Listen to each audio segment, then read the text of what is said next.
Middle east में जबरदस्त तनाव देखने को मिल रहा है। जंग का अलार्म बज रहा है और दूसरी तरफ वर्ल्ड ऑर्डर तेजी से बदल रहा है। नमस्कार, मैं प्रेयसी और आप देख रहे हैं भारत एक्सप्रेस। हाल ही में पाकिस्तान ने सऊदी अरब से डिफेंस डील की है। मुस्लिम देश अपनी सेना बनाने की बात कर रहे हैं।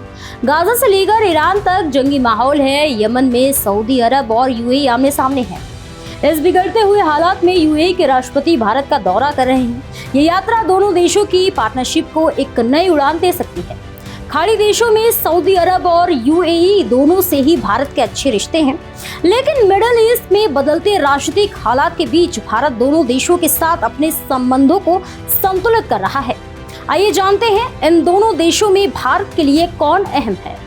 यूएई के राष्ट्रपति शेख मोहम्मद बिन जायद अल नहयान की ये भारत की तीसरी आधिकारिक यात्रा है। अभी तक भारत के रिश्ते सऊदी अरब और यूएई दोनों से ही अच्छे रहे हैं। यूएई के 2022 में सीईपीए यानी comprehensive economic partnership agreement sign करने के बाद से रिकॉर्ड स्तर पर बढ़े हैं।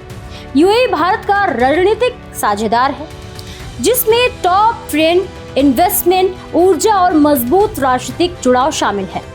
जबकि सऊदी अरब भारत का बड़ा एनर्जी सोर्स है। सऊदी में भारत का सबसे बड़ा डायस्पोरा है। इसके अलावा सऊदी अरब भारत में अपना निवेश और ट्रेड भी बढ़ा रहा है।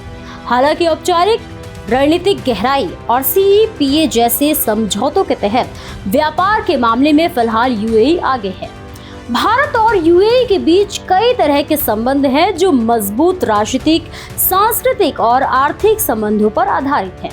दोनों देश एक दूसरे के टॉप ट्रेंडिंग और इन्वेस्टमेंट पार्टनर हैं, जिनसे लोकल करेंसी, सेटलमेंट सिस्टम और इन्वेस्टमेंट डील को मजबूती मिली है। भारत और यूएई के बीच एक मजबूत एनर्जी पार्टनरशिप भी है, जिसमें लंबे समय के एनर्जी सप्लाई एग्रीमेंट शामिल हैं। यूएई भारत का तीसरा सबसे बड़ा ट्रेड पार्टनर है। वहीं भारत का यूपीआई और रुपए भी यूएई में मान्य है। बात सऊदी अरब की करें तो सऊदी भारत के लिए मध्य पूर्व में एक अहम देश है। सऊदी अरब को मुस्लिम देशों के मुखिया के तौर पर देखा जाता है। सऊदी अरब के साथ अच्छे रिश्ते पूरे मध्य पूर्व में भारत की पकड़ को मजबूत करते हैं। जीसीसी और ओआईसी जैसे संगठनों को भी सऊदी ही लीड करता है। बड़ी बात यह है कि सऊदी अरब तेल और एलपीजी का एक अहम सप्लायर है, जबकि भारत सऊदी अरब को एक बड़ा बाजार और निवेश के मौके देता है। दोनों देशों के बीच सालाना व्यापार 40 अरब डॉलर से ज्यादा है, जिसमें भारत सर्विसेज एक्सपोर्ट करता है और एनर्जी इंपोर्ट करता है। कुल मिलाकर दोनों देश भारत के लिए महत्वपूर्ण हैं। अगर पाकिस्तान को सेंटर में रखकर देखें तो सऊदी से ज्यादा विश्वसनीय यूएई लगता है, क्योंकि कई मौकों पर उसने खुलकर भारत का साथ दिया। लेकिन सऊदी इस मामले पर या तो चुप रहता है या बैक चैनल से पाकिस्तान की तरफ रहा है, लेकिन कभी सामने नहीं आया। इस खबर पर आपकी क्या राय है, हमें कमेंट सेक्शन में जरूर बताएं। तब तक के लिए देखते रहिए भारत एक्सप्रेस।